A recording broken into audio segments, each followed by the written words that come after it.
ஜீவநீரோடை ஊழியங்கள் வழங்கும் இதயத்திற்கு இன்று ஒரு சிந்தனை. நிர்வாக திறமை.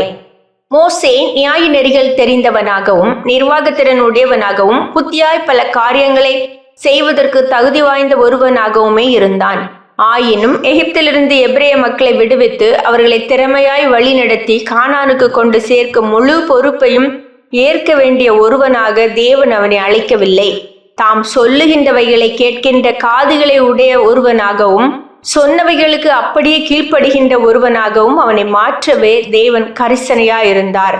தேவனுடைய வழி நடத்துதலை அறிவதும் அதன்படி செய்வதுமே தேவன் நம்மிடம் முக்கியமாக எதிர்பார்க்கின்றவைகள். இன்றைய ஊழியங்களிலே புத்தி கூர்மை, திட்டமிடும் திறன், நிர்வாக திறமை, அறிவுபூர்வமான அணுகுமுறைகளுக்கே அதிக முக்கியத்துவம் தரப்படுகிறது.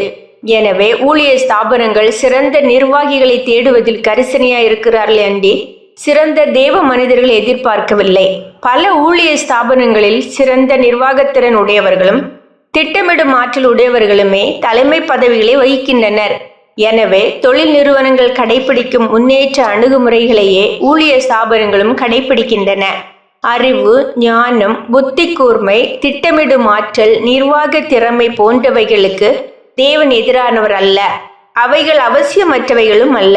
ஆனால் மிக முக்கிய தேவைகள் தேவனுடைய சத்தம் கேட்டலும் அதற்கு கீழ்ப்படிதலுமே. தேவன் செய்ய சொல்லுவதை செய்கின்ற கீழ்ப்படியும் பண்பே மகத்தான வெற்றிகளை காணும் வழி. மோசே ஒரு சிறந்த நிர்வாகஸ்தன் என்பது உண்மையாயினும் மோசேயிடம் நாம் மிக முக்கியமாக காண்பது அது அல்ல. தேவ சத்தம் கேட்கும் மனிதனாகவும் அதற்கு கீழ்ப்படியும் மனிதனாகவுமே மோசேயை நாம் காண்கின்றோம்.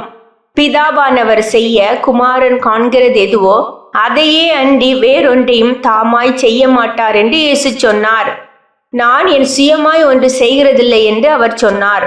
தேவனுடைய வல்லமையான கிரியைகள் அனைத்தும் அவருடைய சத்தம் கேட்கும் அனுபவத்தினாலும் அவருடைய சித்தம் செய்யும் மனப்பக்குவத்தினாலுமே நிறைவேறுகிறது. இவைகளைத்தான் நாம் முதலாவது அடைய வேண்டும் என்று தேவன் விரும்புகிறார். சிந்தனைக்கு, அறிவில் மிகுந்தவன் அல்ல, அதனை அனுபவமாக்கி பிறர் அறிந்து கொள்ள செய்கிறவனே மேதை.